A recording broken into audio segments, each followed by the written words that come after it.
Hi everyone, Mark Merrill with Firm. It's the Governor versus Title IX and now tariffs. She keeps stewing and stirring up the black pot more and more for herself, doesn't she?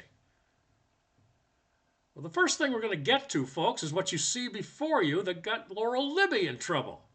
Not really. She's just telling the truth. You know, things that we talk about here at Firm all the time. You know, truth, facts, reality, and common sense. We're going to get to the other part of that in just a moment. But first things first,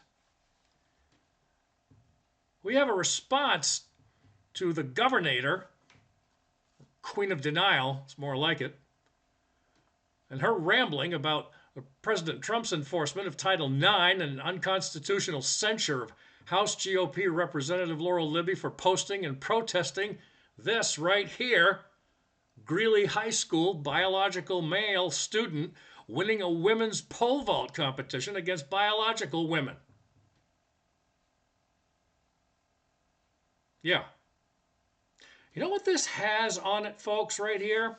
Just happened to take a nice close look at it here before we got into the whole thing from a note from Laurel Libby here. It was posted March 7th. It says right underneath here, it's in the small print that you can't really see that well, but it's there and everywhere to be seen online on good old Facebook.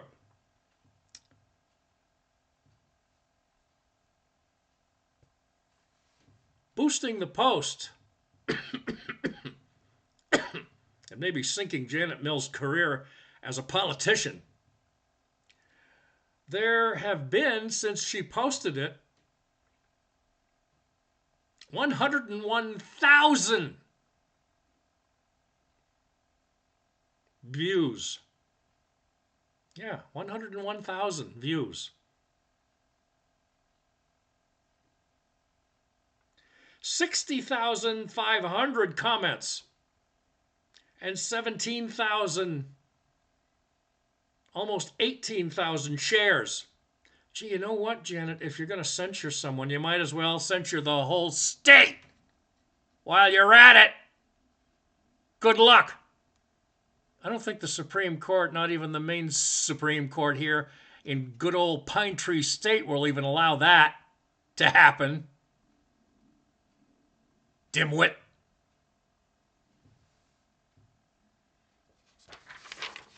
Quoting Laurel Libby, for the last 6 years, Governor Mills and the legislative Democrats have done as they pleased, ignoring the will of the Maine people. True.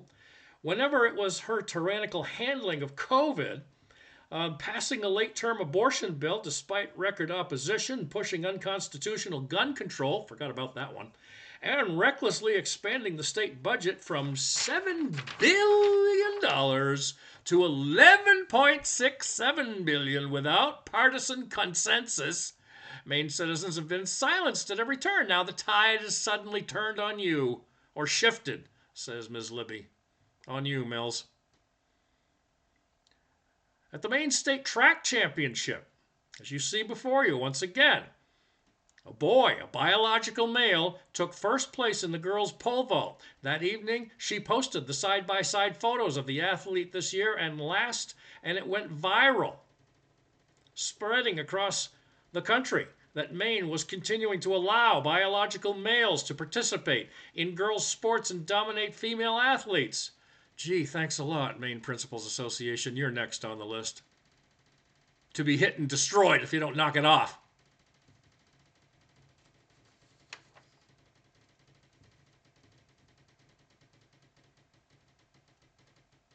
We've learned, said Miss Libby when it was posted almost a week ago, going on 2 weeks probably by now, since we're in the second week of March coming up. We learned that just a year ago, John was competing in boys pole vault. That's when he had his 5th place finish. Then he finishes first. That's when he was a boy. Now look what happened.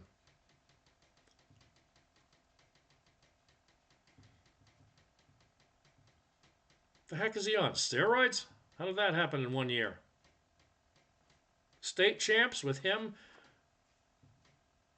humbly trying to almost cover his midsection, while the two girls who should have competed for first and second place got second and third.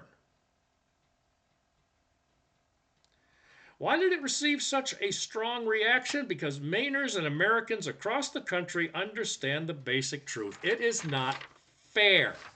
And we, ladies and gentlemen, here at Firm are saying, once again, Mills, horrible knee-jerk reaction by you and your kangaroo court house of Democrats.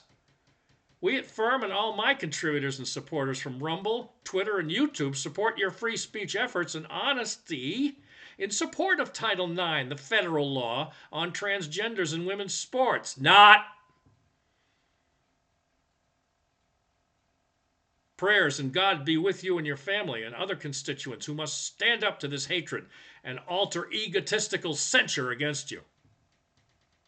Signed, Mark Merrill, owner, Firm, Fairness in Reporting Media.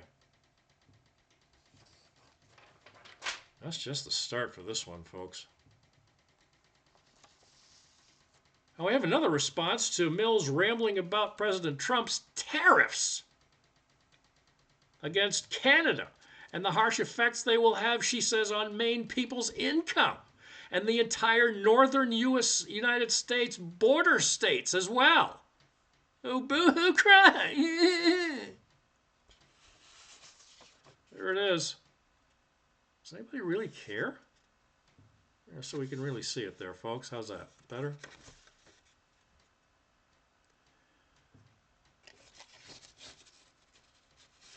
The impact of the tariffs, who benefits and who bears the cost.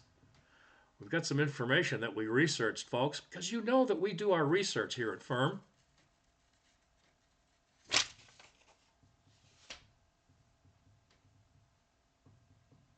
Janet Mills, and of course her response over here, as we move a little bit of our made-up board. There it is. Trying to be is in control. Doing a bad job of it as usual. But you see, now we have, folks, an explanation on tariffs. And let's go take a look at that, shall we, right now? Because the website is exportsolutioninc.com under resources. And as mentioned, the one we just gave you there, the impact of tariffs, who benefit and who bears the cost. Well, tariffs have historically been used to support domestic industries and are primarily imposed for two reasons: to protect domestic industries by raising the cost of imported goods and or to generate revenue of the government. So what is a tariff? They're taxes on imported goods paid by the importing business to its government and have been in place in the United States since 1789. We've been tariffed and taxed to death. See one of our previous episodes in regard to the hundreds of percentage points that we're being charged by Canada. Just Canada. We're not even talking about Mexico, folks. Developing countries often impose higher tariffs than wealthy countries like ours to protect their industries and generate government revenue. Here in the United States, shifted from high tariffs to income taxes as its primary revenue back in the 1930s, but almost every country imposes some tariffs.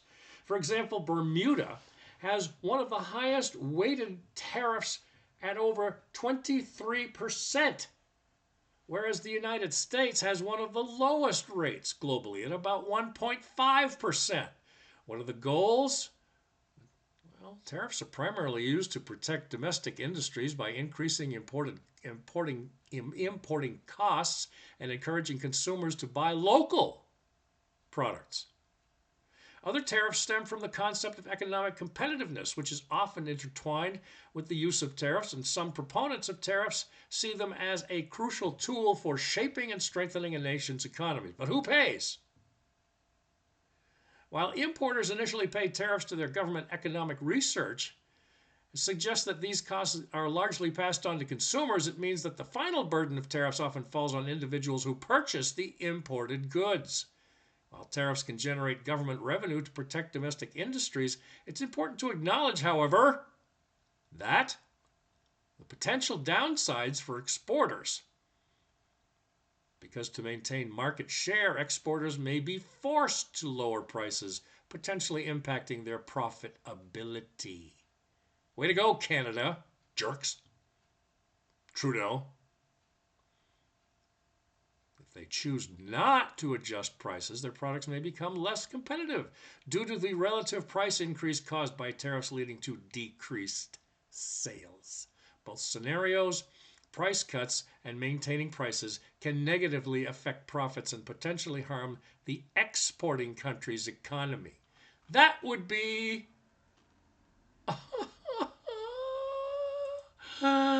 Canada. Morons.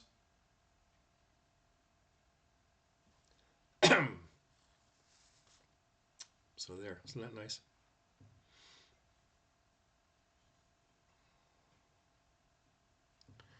As we continue on, folks, with our special edition here of Firm in regard to the governor, as we'll call her for now, Ms. Mills now has two issues to deal with: Title IX and tariffs.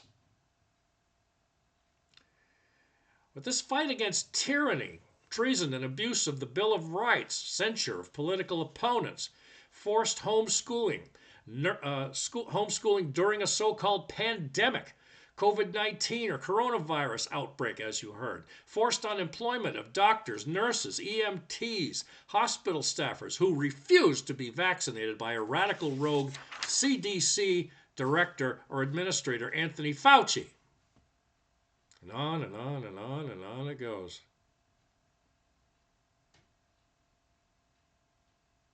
Ladies and gentlemen, enough of this. The current Janet Mills administration, including especially her former House Speaker, Sarah Gideon, no, we don't forget, folks.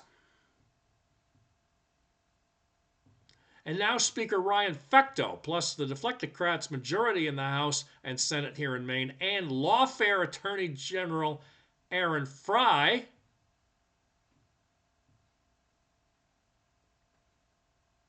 he hasn't got a clue. He's worse than Janet Mills when she was an attorney. But these people, folks, must be removed from office and bankrupting our state. What they're doing is unconstitutional. Can we prove it? It's going to take some time. I think we can. But you see, what they're trying to do, what thankfully failed at first, was trying to turn Maine into a sanctuary state. It got voted down. How could that happen with a majority in both the House and Senate here in Maine? Well, it did.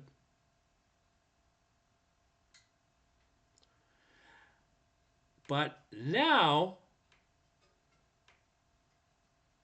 Janet wants tens of thousands of illegal migrants allowed to swamp our ways of life by secretly establishing an Office of New Americans, BS, that will start with 75,000 migrants soon being swamped into the state and up to 100,000 within our borders over a 10-year period. You want that to happen? Stay tuned, America. This fight for our existence has just been challenged by a monster. But we, the people, will not back down from this attempted nightmare of hate and violence. In the meantime, folks, get in touch with us anytime. 24 hours a day, 7 days a week. rumble.com/fairnessmedia1, and fairnessinreportingmedia@gmail.com, fairnessinreportingmedia@gmail.com. We'll put it there so you can see it better. There we are. fairnessinreportingmedia@gmail.com. We appreciate your support, ladies and gentlemen. Let's fight to protect our state and for our children and grandchildren, and maybe even great-grandchildren, where the national deficit keeps spiraling and spiraling out of control. Everybody stay safe, and peace to all.